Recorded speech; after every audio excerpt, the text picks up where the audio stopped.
Muchas gracias. En primer lugar, agradecerles a todos aquellos que han tenido la amabilidad de participar, de opinar, de preguntar, de discrepar, porque si discrepamos, nos exigimos a conversar, mejorar nuestras explicaciones y eso nos permite esclarecernos, esclarecer a los demás y aunque no lo crean, discrepar es otra forma de acercarse cuando tenemos como objetivo un solo punto, ¿no? Si tenemos contradicciones no antagónicas, podemos superarlas, pero si existen contradicciones antagónicas, ya eso es insuperable, ¿no? Eso es lucha de clases, ¿no? Entonces, voy a empezar por lo que está escrito aquí en el chat, ya que Jorge me dijo, hay una situación sobre la última gran batalla del combate del 2 de mayo.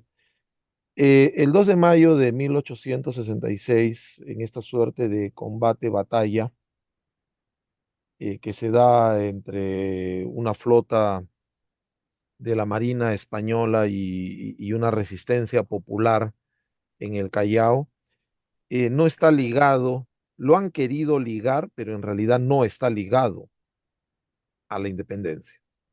Ya el proceso independentista para América del Sur ya estaba zanjado. Aquí lo que sucede está más en función del guano de las islas, de la era del guano.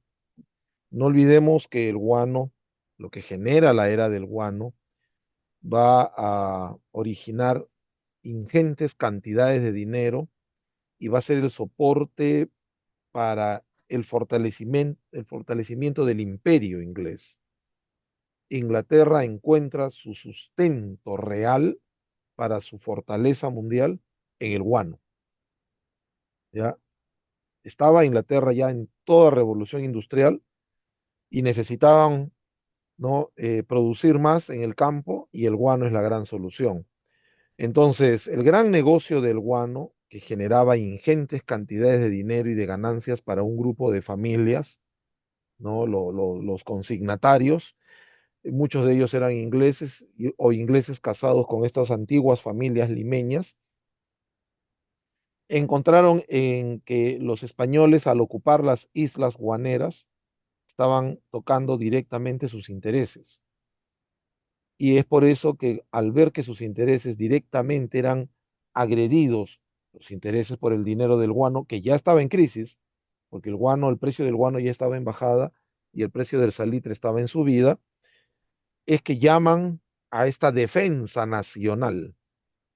Hay que defender el Perú del ataque español, hay que defender contra los invasores españoles y se da en ese interín, se da el famoso combate del 2 de mayo de 1866.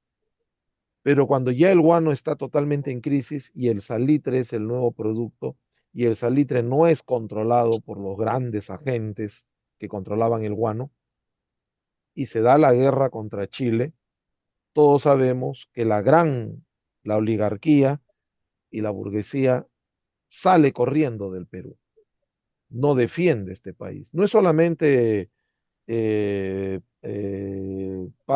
Prado el que sale del Perú, son muchas familias las que dejan este país, sobre todo las familias millonarias, ¿ya?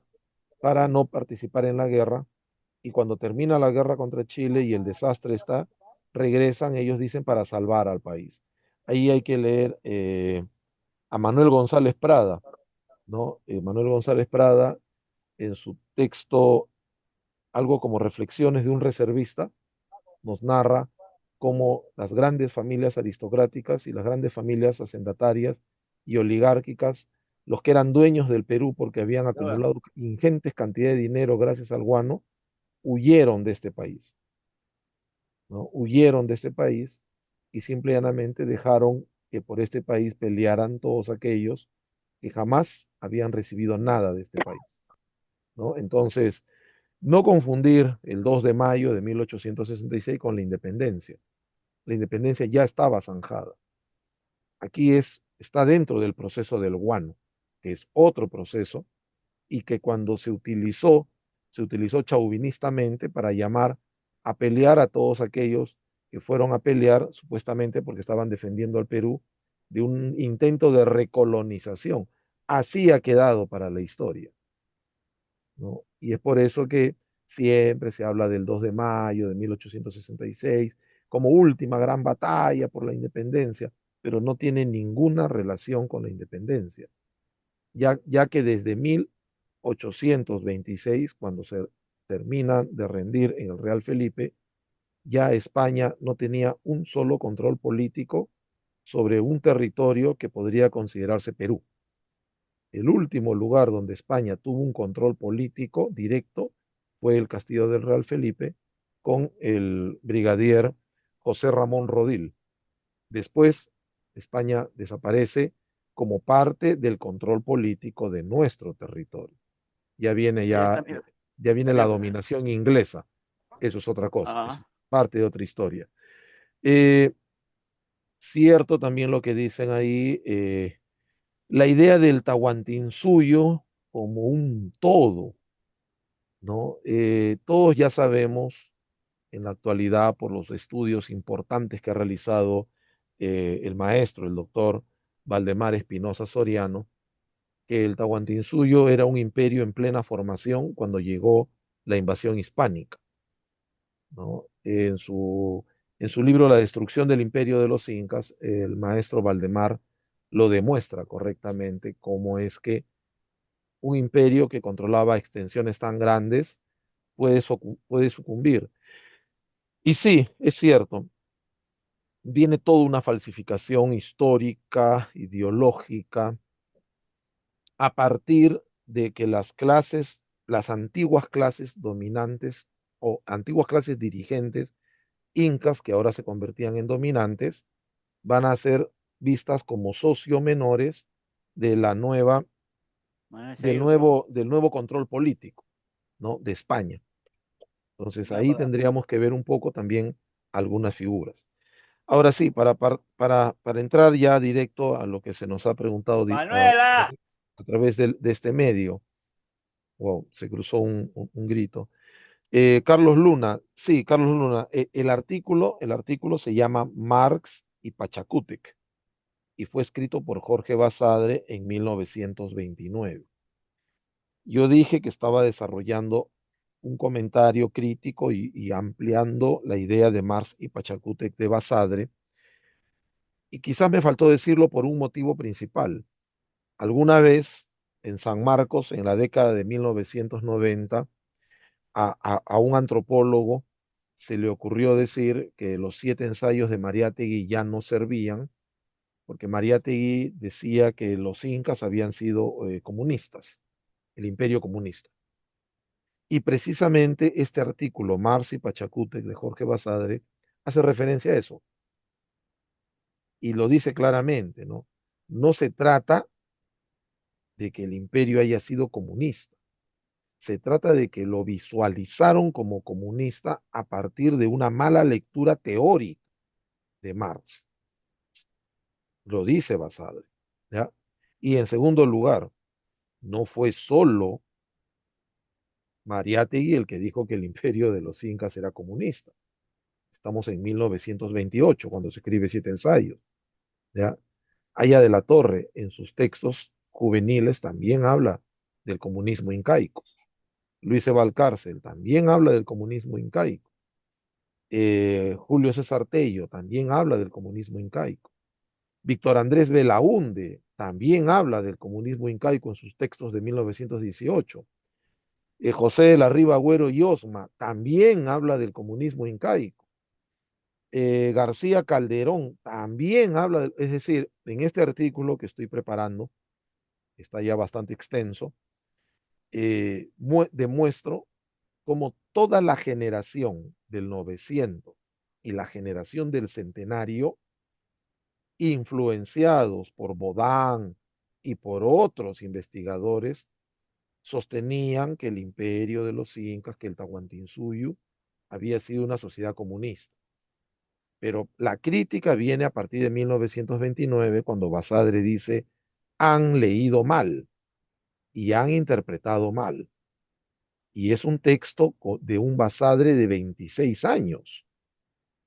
Imagínense, Basadre con 26 años le empieza a corregir a todos los maestros y decirles, han leído mal el texto, ¿no? de Marx y han leído mal, y por lo tanto aquí lo que tenemos que hacer es una reinterpretación que se empieza a hacer a partir de los 30 para adelante, ¿no? Entonces, por un lado, como les dije, aquello que dijeron, 7 ensayos no sirve, ya está desfasado, porque Mariatti dice que el imperio de los incas fue una sociedad comunista, ¿no?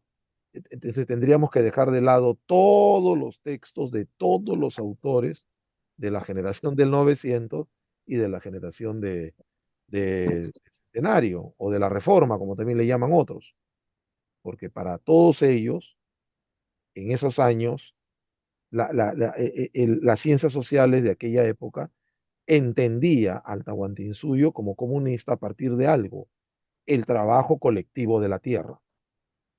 Como el trabajo de la tierra era un trabajo colectivo de los ayus, muchos autores dicen, eso es comunismo, eso es comunismo, eso es comunismo. La tierra le pertenece al Estado y la trabajan todos, ¿no? Entonces, eso es lo que Basadre llama la atención en su artículo, Marx y Pachacútec, increíblemente de 1929, que hasta hoy, hasta el día de hoy, no existe una reedición de ese artículo. No existe, ¿no? Se publicó en 1929 y nunca más se ha vuelto a publicar, ¿no? Y ya debería ser, por eso les dije, el Ministerio de Educación y el Ministerio de Cultura, ¿dónde están? Y es cierto lo que dice Carlos Luna, ¿no? Estamos más allá de las cuestiones étnicas y más allá de estas cuestiones que son importantes, la lucha no es étnica, la lucha no es de género, la lucha es de clases, porque somos sociedades contemporáneas. En las sociedades contemporáneas, las clases sociales reemplazan a las otras formas de organización social, que podrían ser castas y otras más, ¿no? Para dejarme entender, en el Perú ser burgués no significa ser sinónimo de blanco y viceversa. Ser blanco no significa ser burgués. Y en el Perú ser cobrizo no significa ser parte de la clase trabajadora, del proletariado, ¿no? Entonces, hubo en algún momento esas fuerzas, esa sinonimia. Yo recuerdo hasta ahora, hasta los años 80 se hablaba mucho del movimiento campesino y se decía siempre indígena, pero luego han salido tesis que han demostrado que en el Perú el movimiento campesino también hubo participación de negros, porque hay muchas sociedades, grupos culturales negros que están dentro de las sociedades agrarias en el Perú, principalmente en la costa, y también chinos, ¿no? Humberto Rodríguez Pastor ha demostrado que muchas movilizaciones campesinas en el norte del Perú, en el norte chico, han estado siempre realizadas por chinos y descendientes de los chinos que llegaron en calidad de culíes. Entonces, un poco que debemos romper con ese estigma del color de la piel e ir más profundamente a la clase social, al análisis de la clase social. En eso compartimos con Carlos Luna totalmente. Eh, con eh, Víctor, la idea de por qué político. La descolonización es un hecho político porque parte de negar la importancia que tiene el otro precisamente para exacerbar la importancia que tiene el nosotros. Recuerdo hace unos 6, 7 años atrás los levantamientos de los pueblos allá en Cataluña, en Barcelona, dirigidos por el gobernador de Cataluña, Puigdemont. Y entonces hubo analistas políticos aquí en el Perú que increíblemente decían que Cataluña no se puede independizar porque la Constitución de España no lo permite. La Constitución de España no permite que las regiones de España se independicen.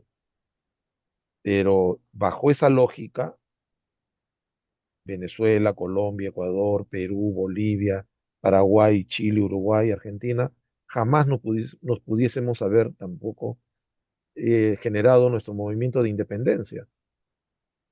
porque las leyes de España no permitían, reconocían que España era una sola, la península y todas sus colonias, ¿no? El hecho de descolonizarse, el hecho de independizarse, es un hecho político que significa no reconozco tus leyes, yo elaboro mis propias leyes. Tus leyes son para tu Estado, son de tu gobierno, para tu Estado, para tu sociedad. Esta es otra sociedad, este es otro Estado, aquí forjaremos otro gobierno y por lo tanto tendremos nuestras propias leyes. Quien hizo eso en el Perú en 1780 fue precisamente Tupac Amaru. Las leyes españolas reconocían la mita, ese trabajo forzado de los indígenas en las minas y en los obrajes. Y Tupac Amaru da el famoso bando por el cual se acabó la mita. Ningún indígena tiene que ir a trabajar gratis a las minas y a los obrajes. O sea, a una ley de España le está diciendo, yo no reconozco tu ley es de España, para ustedes, allá. Nosotros aquí tenemos nuestra propia ley. Tu ley dice que nacen hombres esclavos. Da el famoso bando Tupac Amaru, donde dice que nadie nace esclavo en el Perú y en América. O sea, es un Estado que está formulando sus propias leyes, ¿no? Porque si estuviésemos con la idea de que, oh, si para independizarme tú tienes que darme el visto bueno porque, por favor, da una ley por el cual me declaras a mí independiente, jamás nos hubiéramos independizado, ¿no? El proceso independentista empieza en el momento en que te digo, perteneces a otra sociedad, tú eres otra cultura, tú eres otro gobierno, tú eres otras leyes y yo también, pero no tengo por qué respetar las tuyas. Yo respeto aquí mis leyes y allá tus leyes. Ese es el momento cumbre de lo político y abarca todo, como lo vamos a ver un poco más adelante, ¿no? Es cierto lo que dicen los amigos de Despierta Perú Nueva Era. eh, todos sabemos en la actualidad, y ojalá no suene mal lo que voy a decir, que el Inca Garcilaso de la Vega fue el que alteró totalmente el conocimiento del antiguo Perú. Tanto sus comentarios reales como la Florida del Inca, pero sobre todo los comentarios reales, son textos donde el 85, el 90% de lo que escribe no es cierto, es una fantasía. Y no olvidemos que el Inca Garcilaso de la Vega está en el medio. Él ha nacido aquí, él es considerado mestizo, no es español, pero él pretende heredar las fortunas de su padre y por lo tanto tiene que demostrar que él es tan civilizado como su padre y como la sociedad de su padre. Por eso será que los grupos conservadores y los grupos de la burguesía y políticamente la derecha peruana considera a Inca Garcilaso de la Vega como el primer peruano. Dicen el primer mestizo, el primer peruano, ¿no? Pero vemos el carácter anti-andino y pro-hispánico que tiene la obra del Inca Garcilaso de la Vega, ¿no? Por eso es que hoy por hoy la gran mayoría de los historiadores, de los sociólogos, de los antropólogos, no toman en serio la obra de Garcilaso. Sabemos que ha modificado y ha cambiado y ha trastocado y ha traficado una gran cantidad del pensamiento occidental y lo quiso andinizar para, entre comillas, civilizar a la sociedad de su madre, para no ser tan salvaje él frente a las autoridades españolas, ¿no? Eh, por ejemplo, ¿no? Otro mestizo que nadie reconoce es Diego de Almagro el Mozo. Y Diego de Almagro el Mozo, como mestizo, inició una revuelta contra los españoles, contra la monarquía, incluso se proclamó rey del Perú. Otro mestizo que va por otro lado es el propio Martín de Porres, conocido como San Martín de Porres, hijo de un capitán español y de una negra libre nacida en Panamá, ¿no? Y que tiene otra mirada de la sociedad, o sea, eh, han ubicado justo al mestizo que les hace bien en su idea de que como somos mestizos, pero la idea de qué es ser mestizo es terrible, ¿no? Porque nadie sabe qué es ser mestizo realmente. Ser más español, más andino, menos andino, ¿no? El proceso de mestizaje es terrible por estos lares. Eh, Salvador Solís, eh, de Manuel Escorza, el indio ha pasado de la reivindicación inmediata a la política. Sí, no olvidemos que durante muchos años la reivindicación principal de la reivindicación principal, les decía, de los grupos indígenas, de las comunidades, era la tierra, era la propiedad de la tierra, ¿no? Pero en la actualidad ya no es la propiedad de la tierra una de las reivindicaciones principales.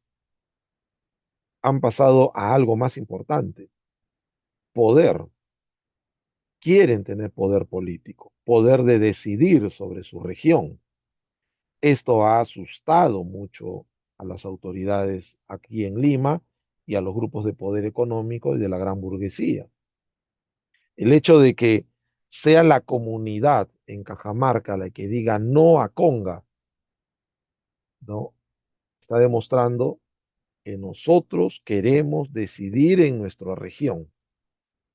El hecho de la curva del diablo, donde los aguajún se enfrentaron y lograron vencer el proyecto de Alan García, demuestra de que está bien, tú serás el gobierno, tú eres Lima, pero en Cajamarca, los comuneros cajamarquinos, en Amazonas y en territorio Guajún, los aguajún, y lo mismo está pasando en Tía María, en Arequipa, ¿no? Los de Tía María, los de Arequipa, queremos determinar el futuro de nuestra región. Este proceso que está dentro de lo que ya se ha dicho también de los conflictos medioambientales, tiene esos elementos, tiene un elemento medioambiental, tiene un elemento de preservación, pero sobre todo tiene un elemento altamente político en decir, yo también quiero decidir. Y la pregunta es, ¿por qué yo también quiero decidir? Y perdonen la respuesta, porque nos han traficado muchos años aquello de que la minería, el mineral le pertenece a todos los peruanos, el agua le pertenece a todos los peruanos, ¿no? El gas le pertenece, sí, el gas le pertenece a todos los peruanos, pero en Cusco pagan muy caro el gas que se extrae a unos cuantos kilómetros de su región, adentro de su región. Si el gas le pertenece a todos los peruanos, ¿por qué en el Cusco se paga tanto por un balón de gas? ¿Se dan cuenta? Entonces, esos elementos demuestran que hay un desarrollo político. Claro, algunos politólogos y algunos comentaristas políticos, eso es lo que siempre salen en la televisión, y no lo van a decir. Pero aquí hay una situación en la cual el pueblo organizado, las comunidades campesinas, las sociedades de las regiones están exigiendo tener capacidad de decisión política sobre su territorio, ¿no? Yo no quiero ser solamente un territorio del Perú, yo quiero decidir sobre mi territorio. Si la minería me beneficia a mí en mi región, se realiza. Si no me beneficia y más bien va en contra de mi principal actividad, que puede ser la agricultura u otra actividad, entonces no se realiza. Estamos llegando a ese nivel y los, entre comillas, politólogos de la derecha, que siempre salen en la televisión, y los comentaristas políticos y los opinólogos, que son los favoritos de la derecha, no lo están tomando por ahí. Lo primero que van a salir es decir, ah, ya, no, lo que pasa es que eh, son terrucos o están siendo manipulados. Hemos visto 4 agentes chavistas, 8 cubanos y 4 bolivianos que están manipulándolos, ¿no? Pero no están reconociendo que ya estamos en un momento de lucha política, que las regiones han empezado un momento de lucha política y que se les quiere reprimir. No recuerden, no olviden jamás que hay gobernadores regionales presos que están siendo procesados y algunos prófugos, precisamente por querer tomar decisiones políticas de su región, desde su región y para su región, ¿no? En Cajamarca, Goyo Santos, preso, y en Junín, quien dijo, necesitamos un aeropuerto porque este aeropuerto de Jauja no sirve. Ahora sabemos que el aeropuerto de Jauja ya no sirve, pero está prófugo y ya salieron las noticias de que van a ver la construcción de un nuevo aeropuerto en Huancayo. Interesante, ¿no? O sea, esta es una lucha política donde la gran burguesía no quiere dejar sus intereses económicos en las regiones en manos de quienes verdaderamente deberían tenerlo, las regiones. La verdadera descentralización del país empezará el día en que las regiones tengan la capacidad de decidir económicamente sobre su región. Antes no, antes no, no habrá, ¿no? Ahí va lo que habíamos que hacer, ¿no? Eh, Andrés Robles, el hecho de estar contra las normas APA como una forma de colonización y colonialismo no significa pues que vamos a destruir las laptops y las computadoras. La tecnología es universal, ¿no? Y cuando decimos que la tecnología es universal, es inherente al ser humano. Una cosa es la tecnología y otra cosa es qué hacemos con la tecnología, ¿no? Y por lo tanto, cuando nosotros, desde mi posición, nos oponemos a utilizar las normas y esto APA, es porque demuestra los grados de colonización mental que tienen la gran mayoría de nuestros intelectuales y profesores universitarios.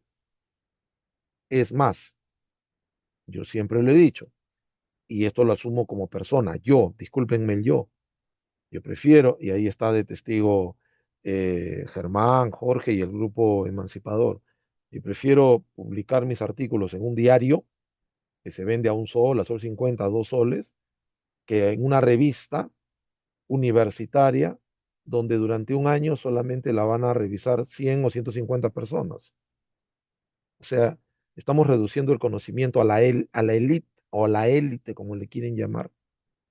Entonces, cuando a mí me dicen, hay la posibilidad de esto, no, mis escritos yo los difundo, ¿no? Masivamente, en medios de comunicación, periódicos, ¿no? Prefiero hacerlo ahí. Me dicen, pero ¿y el puntaje para el currículum? Bueno, pues no habrá puntaje, pues, ¿no? Y entonces no te van a aumentar tu salario y cosas por el estilo, ¿no? Porque a la mayoría los tienen enganchados por ahí, por el salario, por el sueldo, ¿no? Y aquí denuncio, ¿no? Siempre lo he denunciado. El docente universitario es el único trabajador en el Perú que no tiene derecho a jubilarse y recibir una pensión, ¿no? La ley anterior, antes de que la reformularan, decía que a los 75 años un docente universitario inmediatamente era cesado y se iba con su pensión a su casa. Una pensión bajísima, de hambre, es cierto. Pero ¿qué han hecho los docentes universitarios y los sindicatos de los docentes universitarios? Fueron al Congreso y pidieron que se modificara el artículo. ¿Y cómo se modificó? Desde ahora, los docentes universitarios serán libres de jubilarse a la edad que crean conveniente. O sea, no lucharon por una pensión digna. Y ahora tenemos profesores universitarios con 80, 85 años, 90 años llegando a la universidad como sea para poder dictar. ¿Se han dado cuenta? Entonces, han visto el retroceso en la conciencia política y en la conciencia de clase en ese sector de docentes universitarios que no lucharon por una jubilación digna, sino lucharon por seguir yendo a trabajar, ¿no? Cuando nosotros sabemos que un trabajador debe trabajar máximo 30, 35 años y se acabó, listo, a recibir su pensión y a vivir tranquilamente y a producir, pero no, ¿no? Entonces, ahí nos damos cuenta de lo que está pasando en todo esto. Y uniendo un poco lo de Andrés Robles con los de Efraín Mamani, que me gustó mucho, ambos cuando participaron, todos me han gustado, pero ellos, porque dieron algunos ejemplos, y yo voy por el lado de la autonomía alimentaria. Eh, Cuando yo visité por primera vez la región amazónica hace muchos años, cuando yo era joven y tenía cabellos negros todavía, eh, llegué a una comunidad donde me invitaron ronzoco y comí ronzoco y me gustó el ronzoco y traje ronzoco a Lima y le invité a mi familia. Mi madre, que aún estaba viva en ese entonces, comió ronzoco.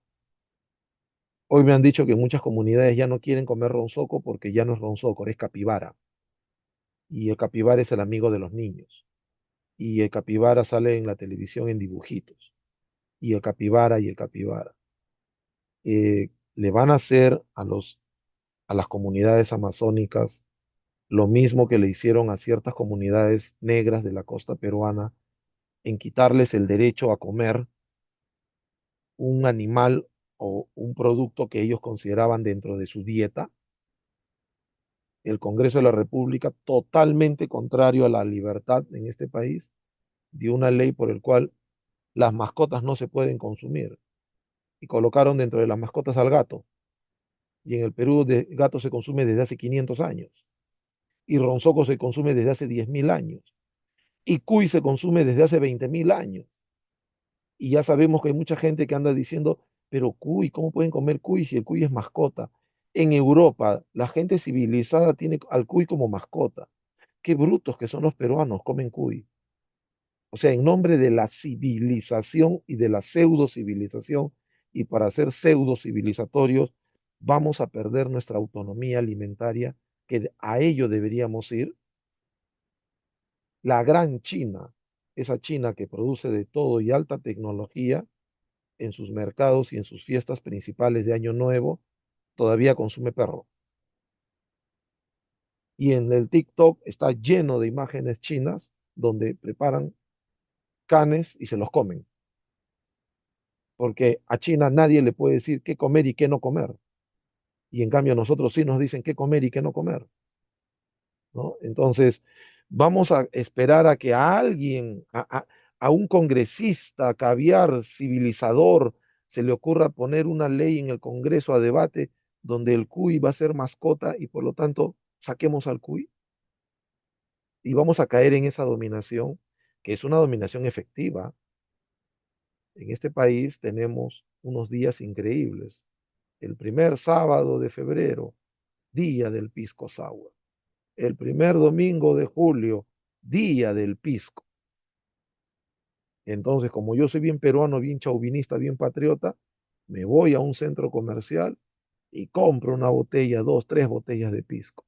Y cuando celebro el día del pisco sour y del pisco, le aseguro ganancias a las empresas, a las grandes empresas agroindustriales que producen pisco, que pagan mano de obra con sueldo mínimo y ganan mucho dinero.